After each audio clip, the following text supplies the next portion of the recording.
Like అక్కర్లేదు, subscribe అక్కర్లేదు. మీరిచ్చే కామెంట్ మాకు చాలా ముఖ్యం. దయచేసి కామెంట్ చేయండి. ఏపీలో ఇప్పటికిప్పుడు ఎన్నికలు జరిగితే సీఎంగా ఎవరు గెలుస్తారు? Chandrababu CM, Jagan CM?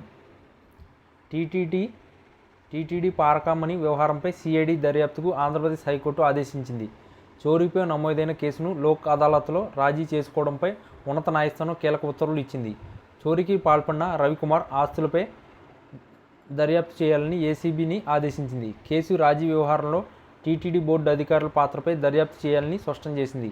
రవికుమార్, ఆయన కుటుంబ సభ్యుల ఆస్తులు, బ్యాంక్ ఖాతాలను పరిశీలించింది. ఆస్తులు బదలాయించారా అనే అంశంపైన దర్యాప్తు చేయాలని పేర్కొంది. నివేదికను తదుపరి విచారణలోగా అందించాలని సిఐడి ఏసీబీని ఆదేశించింది.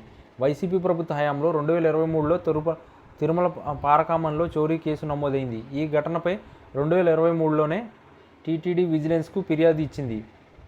ఉద్యోగి రవికుమార్ పెద్ద ఎత్తున పారకామణికి కొల్లగొట్టారని అందులో పేర్కొన్నారు. దీనిపై అప్పటి టీటీడీ అధికారులు సమగ్ర దర్యాప్తు జరపకుండా లోక్ అదాలత్లో రాజీ చేయించారు. ఈ ఘటనపై పిటిషన్ దాఖలు కావడంతో హైకోర్టు విచారణకు సేకరించింది.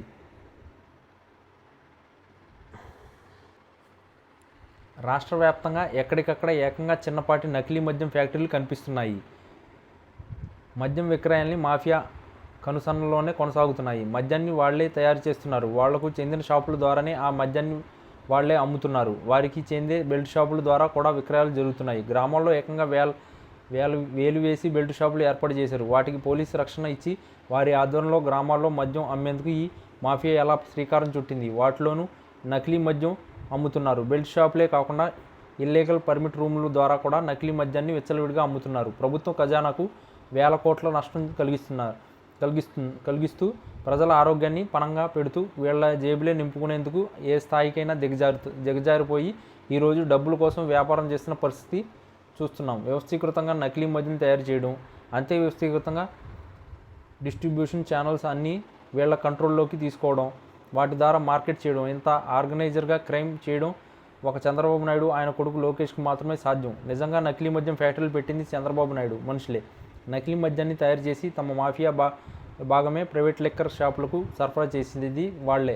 అక్కడ కాదు, తమ వారు నడిపే బెల్ట్ షాపులకు సప్లై చేసేది కూడా చంద్రబాబు మనుషులు, అమ్మేది కూడా ఆయనకు సంబంధించిన నాయకులు, కార్యకర్తలే. నకిలీ లిక్కర్ దందా మొత్తం నడిపేది టీడీపీ కార్యకర్తలు. వారి సిండికేట్ మాఫియా కనుసన్నలోనే ఇలాంటి వారికే Chandrababu Naidu QR code scan చేసి బాధ్యతలు ఇస్తున్నారు. అంటే దొంగ చేతికి తాళం ఇవ్వడం అంటే ఇదే కదా. గ్రామాల్లో బెల్ట్ షాపులో నకిలీ మద్యం యథేచ్ఛగా అమ్మేస్తున్నారు. క్యూఆర్ కోడ్ అక్కడ ఎవరు స్కాన్ చేస్తారు. నకిలీ మద్యం విచ్చలవిడిగా తయారవుతుంది అనేది కంటికి కనిపిస్తుంది. ఫ్యాక్టరీలతో సహా వీళ్ల పెట్టుబడులు, ఆదాయాల్లో వీళ్ళు మనస్పర్ధలు వచ్చిన చోట పట్టుబడుతున్నాయి. డిస్ట్రిబ్యూషన్ నెట్వర్క్ కనిపిస్తున్నాయి. అమ్ముతున్నది కనిపిస్తుంది. అయినా వీళ్ళకి మాత్రం స్వాహా కూడా లేదు.